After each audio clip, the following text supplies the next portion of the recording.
Bonjour à chacun d'entre vous et bienvenue sur Séphiroth et compagnie. On se retrouve pour le week-end du 17 septembre et à l'occasion de cette rentrée, je fais un peu évoluer les tirages.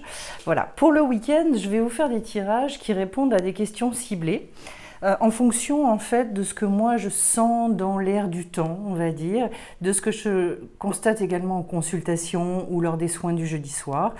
Et là, en ce moment, en fait, il y a une question récurrente qui arrive, qui est comment est-ce que j'arrive à relancer ma créativité, comment finalement je reprends cette espèce de liberté face à la vie, voilà, pour pouvoir sortir du côté routinier habitude, et puis finalement déclencher à nouveau des choses dans ma vie. Je vais vous faire un tirage de la roue médecine et je vais refaire le combo de deux jeux qui avaient super bien marché ensemble, à savoir l'oracle du chaman mystique avec les chemins de l'éveil, parce qu'en fait j'avais fait un tirage que j'avais trouvé somptueux avec ces deux jeux. Alors on va y aller et je vais commencer. Voilà, au niveau spirituel déjà j'ai la quête de vision, donc on est dans le thème, on va dire. Allez, et puis après je vais couper. Hop, apprivoiser le vent, super, donc tout le travail au niveau de l'esprit. Et je vais un petit peu, on va pouvoir dire plein de choses, je suis ravie. Alors, au niveau matériel, j'ai le coyote, ah bah alors ça, celui-là. Ensuite, le voyage au niveau émotionnel. Ensuite, le chasseur au niveau intellectuel, au niveau du mental. Et puis, au centre, je vais avoir quoi? Je vais avoir quoi? La lune. Ah, la lune. Alors, ça, voilà, on y va. Je complète maintenant avec le jeu des chemins de l'éveil pour rentrer dans ma roue et pour pouvoir expliquer tout ce par quoi ça passe. Bon, je commence par l'éveil, déjà, d'emblée. Ensuite, là, j'en ai deux qui sont tombés, l'indulgence et la magie.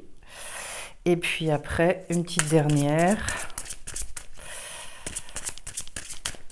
C'est très intéressant, tout ce qui me vient et tout ce à quoi ça s'associe, je trouve ça super. J'ai la traversée ici, et puis je vais faire ma coupe, et de l'autre côté, j'ai le rêve. Bon, on est, voilà, on est sur quand même des items qui sont super intéressants. Alors, comment est-ce que je rentre dans ma roue médecine? Déjà par l'éveil. Autrement dit, premier conseil, peut-être se faire vraiment élève de la vie, savoir que vous allez vers quelque chose que vous ne connaissez pas. Il s'agit ici aussi de changer son plan de conscience, donc de changer son regard, d'aller se nourrir avec des choses différentes, de justement rechercher très volontairement peut-être un regard décalé par rapport aux choses. De toute façon, si on veut faire du neuf, si on veut retrouver cette créativité, il y a un moment donné, il faut que, je dirais, ça pétille dans l'œil, il faut que ça pétille dans le cœur également. Donc, retrouver aussi ce côté fun, plaisir. Je discutais ce matin justement avec une personne et voilà, elle a un métier lambda. Et en fait, bon, elle parlait du fait que dans ce métier-là, tout l'aspect commercialisation était très très lourd et compliqué pour elle. Et en même temps, à un moment donné, je l'ai amenée vers autre chose parce qu'en fait, je lui ai fait parler de ses qualités dans la transmission. Et d'un seul coup, j'ai vu son œil pétiller, il est parti, il a parlé de plein d'expériences qu'il avait pu faire dans le domaine. Et puis, je lui ai dit, mais voilà, là, on est dans le sujet, là, on est dans le thème.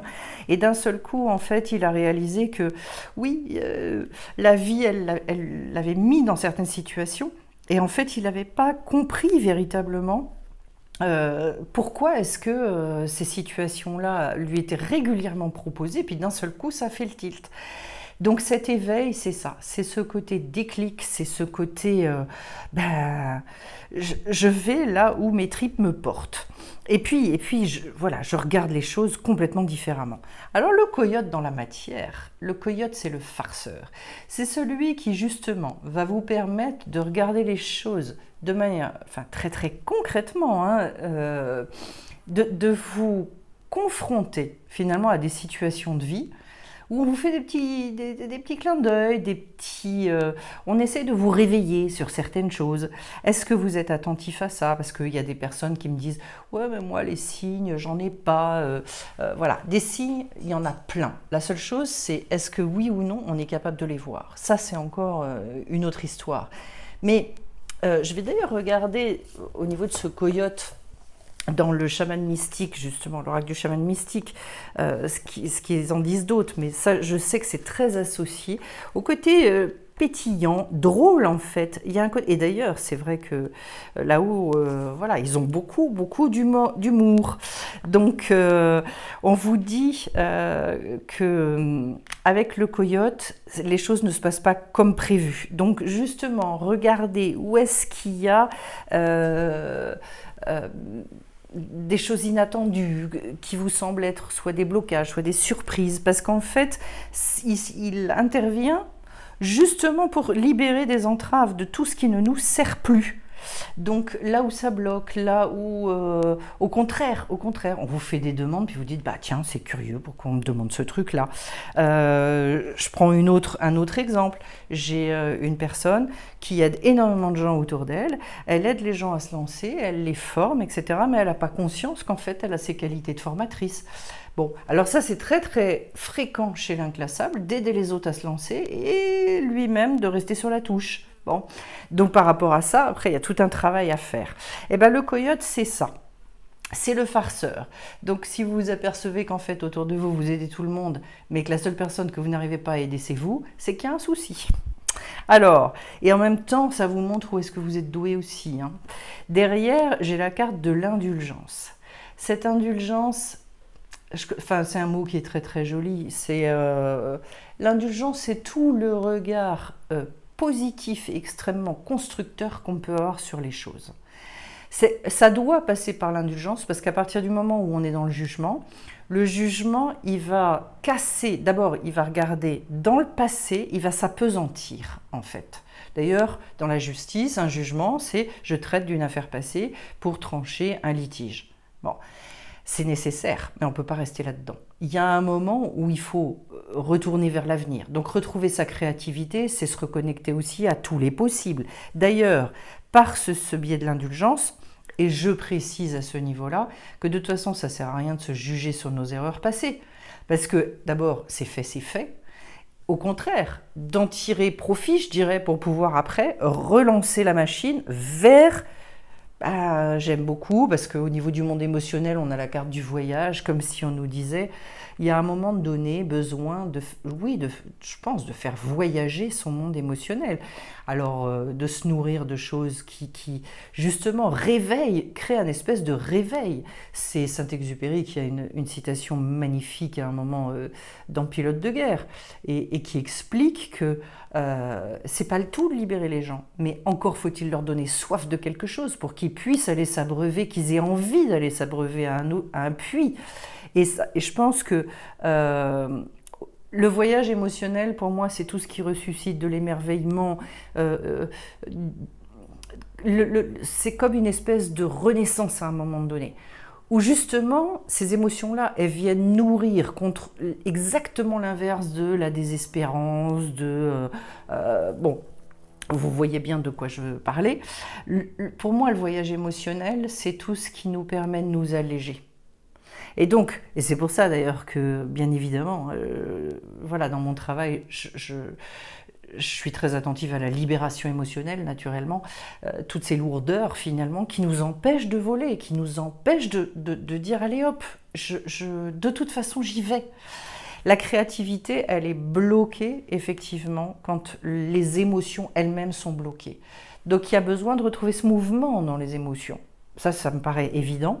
Ensuite, on retrouve le côté magie.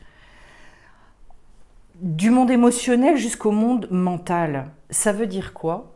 Ça veut dire que justement, si ça s'allège là, ça veut dire qu'on peut se reconnecter à la magie de la vie, on peut se reconnecter à ce qui nous dépasse, on peut à nouveau croire en tous les possibles, on peut à nouveau rêver. Et d'ailleurs, le poème que Dylan a écrit sur le rêve, il est absolument somptueux. Je ne vais pas le relire, je crois que je l'avais lu assez récemment.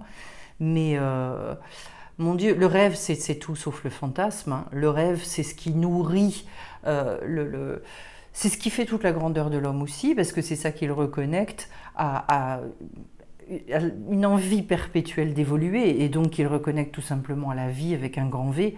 Alors la magie derrière, oui, la magie, c'est quoi?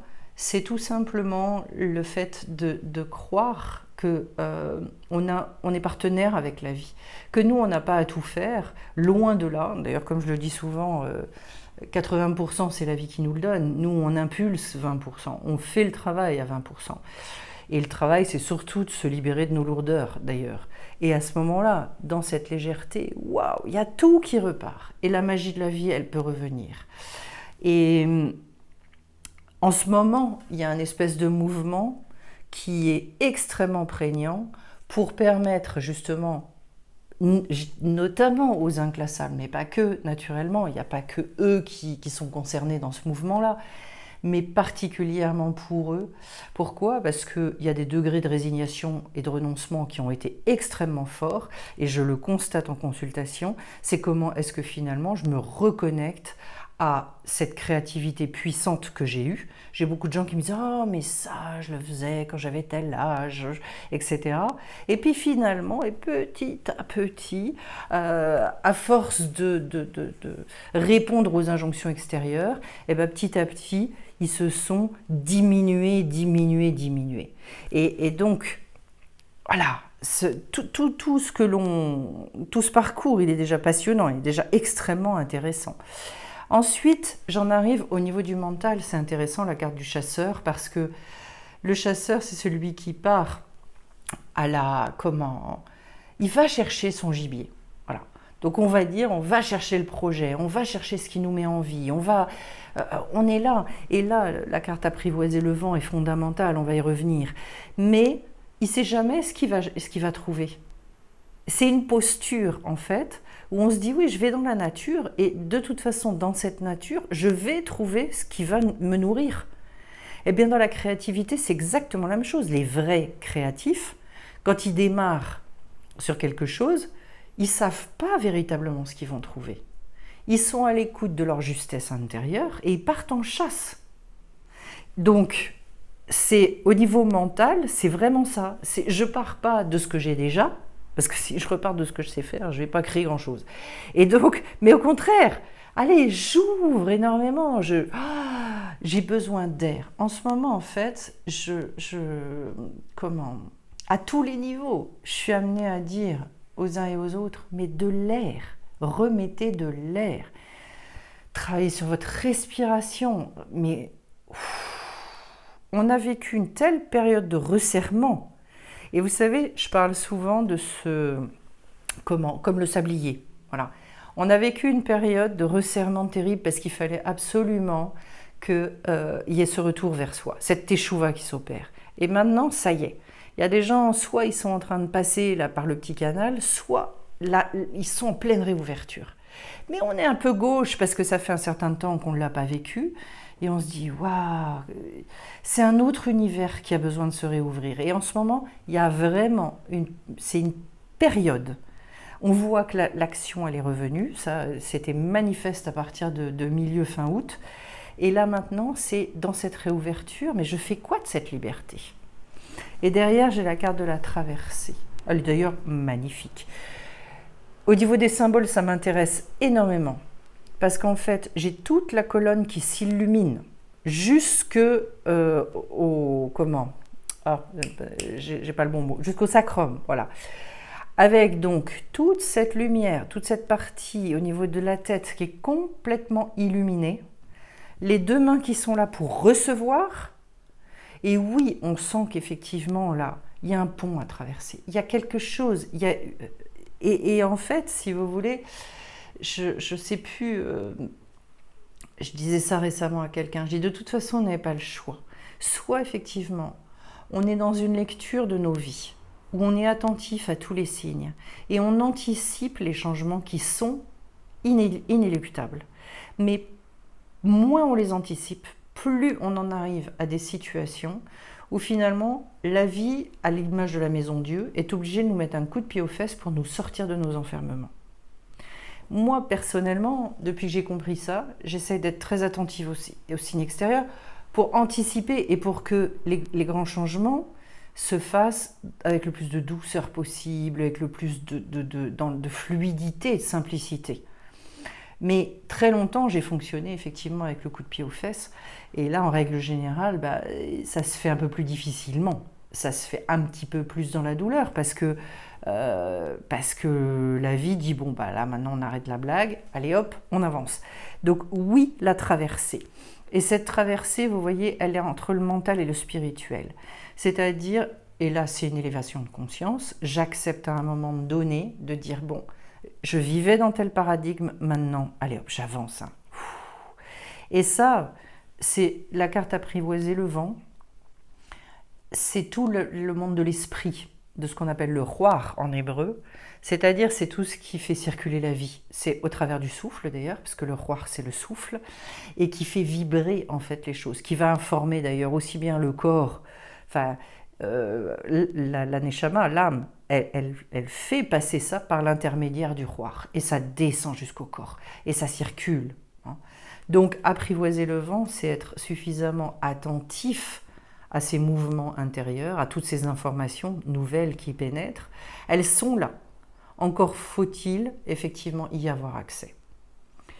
Et puis derrière, donc au niveau spirituel, j'accède à la quête de vision, c'est-à-dire, oui, et là, vous voyez le mouvement d'ouverture. Alors cette carte, elle est absolument somptueuse. Il y a tant au niveau des couleurs que du mouvement, que ce cœur qui d'un seul coup prend toute sa place là. Oui, une libération absolument extraordinaire. Et de toute façon, avant de bouger dans la matière, ça c'est sûr que ce qui nous donne la niaque pour le faire, c'est cette vision. Si j'ai la vision, l'aspiration, elle est plus forte que tout. Il y a des choses d'ailleurs dans la vie, après quoi on se rend compte c'était irrépressible. On ne sait même pas où on a trouvé notre force de faire les choses, mais à un moment donné, c'est comme une espèce de vague qui vous emporte. Et en ce moment, je pense que la vague, elle est là, elle pousse. Il y a beaucoup de gens qui le ressentent, qui d'ailleurs peuvent être dans une forme d'impatience un petit peu, ou de « mais je voudrais bien trouver, je veux mettre des mots, je veux ceci, je veux cela ». Et je le précise, selon les sages, en fait, il ne faut pas rester trop longtemps dans le doute sans se faire aider. Parce qu'en fait, le doute mène à la désespérance. Et donc, si vous n'arrivez pas à clarifier certaines choses dans votre vie, eh bien, cherchez de l'aide, ne restez pas seul.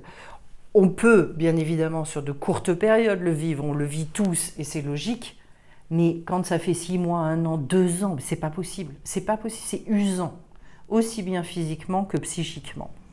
Et le cœur de notre tirage, c'est la Lune. La Lune, c'est tous les cycles. Alors très très clairement, on est en plein dedans et on a eu une pleine Lune qui a été très puissante la dernière fois. On a d'ailleurs eu un magnifique atelier énergétique des lunes à propos de cette pleine lune-là. On voit tout le mouvement. On voit tout le côté aussi très intuitif, très féminin.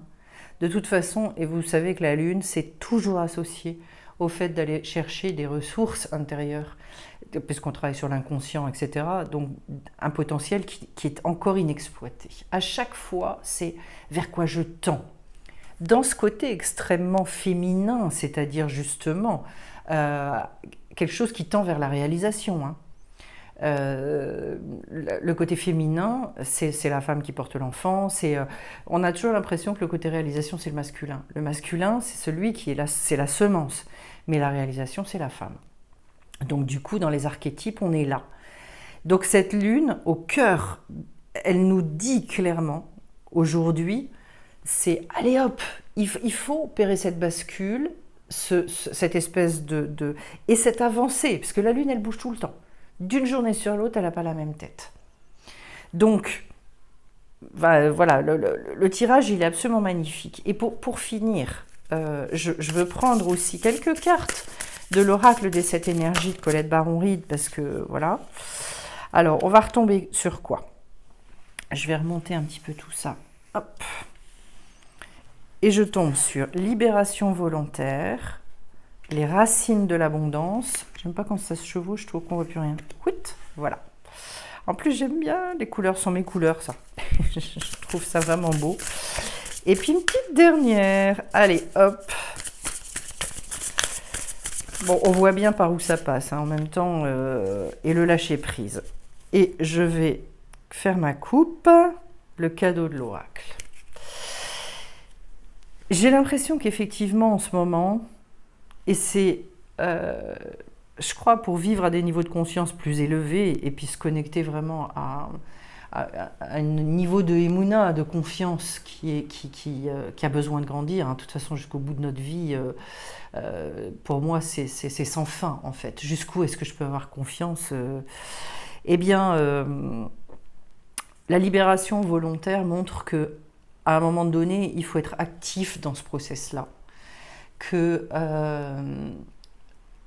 quand on rentre, en fait, et qu'on prend conscience de certaines choses, si vous prenez conscience de vos enfermements ou de vos chaînes, eh bien, il y a un travail spécifique à faire pour s'en débarrasser. Et de manière extrêmement pragmatique. Là encore, voilà, quand on travaille parce qu'on veut du résultat.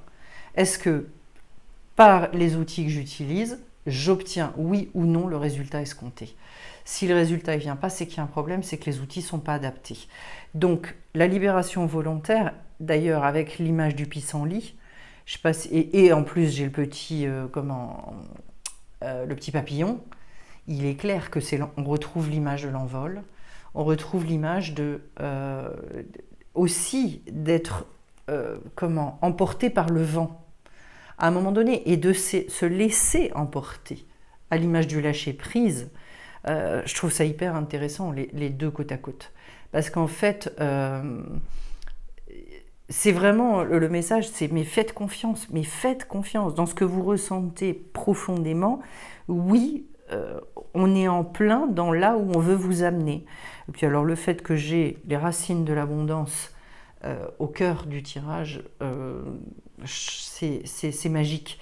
Je l'avais déjà dit parce que c'était tombé, je ne sais plus quand, mais je ne retiens pas tout par cœur, mais que nous, notre rôle, c'était effectivement de faire grandir nos racines. C'est au travers de ça que d'un seul coup, tu sais, quand c'est très nourri au niveau des racines, les arbres là où ils sont magnifiques, et puis ça jaillit, quoi. Il y a un jaillissement. Et c'est vrai qu'on a beau aller vers la période de l'hiver, ça y est, on est clairement dans l'automne, donc on a une sève qui va être réaspirée vers les racines, mais moi je trouve ça très très intéressant là justement de travailler autour de ça pour retrouver sa créativité. Et c'est pas un retour vers soi, je pense, au sens où on l'a vécu durant toutes ces dernières années là, un peu particulières. C'est un retour vers soi pour être extrêmement productif, acteur de sa vie, et moins dans le côté cette fois-ci j'allais dire je marine pour revisiter des choses en moi. Ce travail, logiquement, il a été quand même déjà énormément épuré, et en tout cas, même si on continue à le faire, c'est d'une manière différente.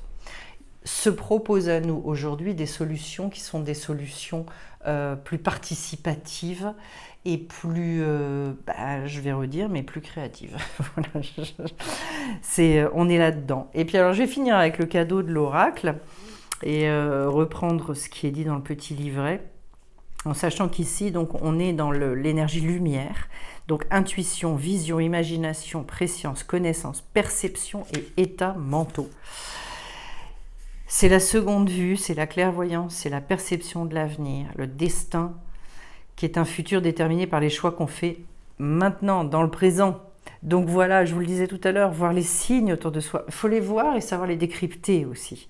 Parce qu'il y a des personnes, il ne s'agit pas ni de voir des signes partout et de se perdre là-dedans, Et moi, ce que j'ai constaté aussi, c'est qu'il y a des gens qui voient des signes et qui les analysent extrêmement mal. Pourquoi? Parce qu'en fait, ils veulent faire coller les signes à leur volonté. Et donc, en fait, ils tordent le sens. Il faut être très précis dans la lecture des signes que l'on a dans la vie. Soyez toujours très précis et factuel. Et à partir des faits, si vous analysez correctement, vous avez le message correct. Mais attention à ne pas vouloir avoir des confirmations de ce qu'on croit déjà. Vous voyez bien la nuance entre les deux. Parce que du coup, en fait, on continue à se fourvoyer complètement. Et du coup, à se dire, je ne comprends pas. Non. Dans un signe, il faut être dans une ouverture totale. Et de manière, je dirais, hyper objective, de se dire, bon, qu'est-ce que ça, dans le symbole, ça veut dire? Reconnaître les possibilités au lieu de se fermer par fatalisme. Oui, on est en plein dedans. On est en plein dedans. Surtout que ça, se fermer par fatalisme, c'est exactement tout le système de la pensée unique dans lequel on vit aujourd'hui. Ah ouais, mais alors il y a ça, ah puis il y a ça, et puis il y a ça. Et puis au bout du compte, en fait, voilà, je me dis où est la corde pour se pendre? Parce que finalement, quand on regarde les choses comme ça, avec un œil complètement fataliste, c'est l'enfer. Alors que si, et on était bien là-dedans au niveau de la créativité, hein, si le coyote, là, on sait regarder les choses comme des opportunités, ben finalement, oui, il y a des choses avec lesquelles il faut rompre, il faut couper, il y a des deuils, des machins à faire, ok, mais en même temps, derrière, il y a forcément autre chose. Voilà. Bah écoutez, encore un très très beau tirage et j'espère qu'en termes de créativité déjà, voilà, ça vous donne des pistes de travail en sachant qu'après, dans des exercices extrêmement spécifiques, ça c'est ce que je peux transmettre moi durant les rencontres que l'on fait ensemble. Voilà, puisque je suis toujours l'air du temps et donc je peux donner des conseils comme ça très très spécifiques en fonction de chaque personne. Mais vous avez déjà des grosses pistes pour pouvoir réouvrir ce champ des possibles. Eh bien écoutez, j'espère que tout ça vous parlera. Je précise une chose, c'est qu'il reste des places pour la formation sur les lettres hébraïques qui commence donc début octobre. Voilà. Et puis j'ai bougé le week-end, le stage sur l'énergie. Voilà, qui est vraiment un stage pour apprendre comment gérer ses énergies, inverser ses polarités. C'est un stage extrêmement pragmatique où vous repartez avec un savoir que vous pouvez travailler de manière très précise.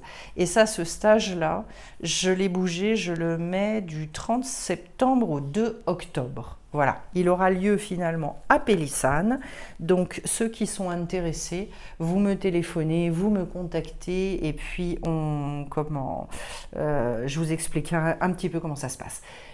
En attendant, je vous souhaite à tous un super week-end et on se retrouve très vite sur la chaîne. Bye bye!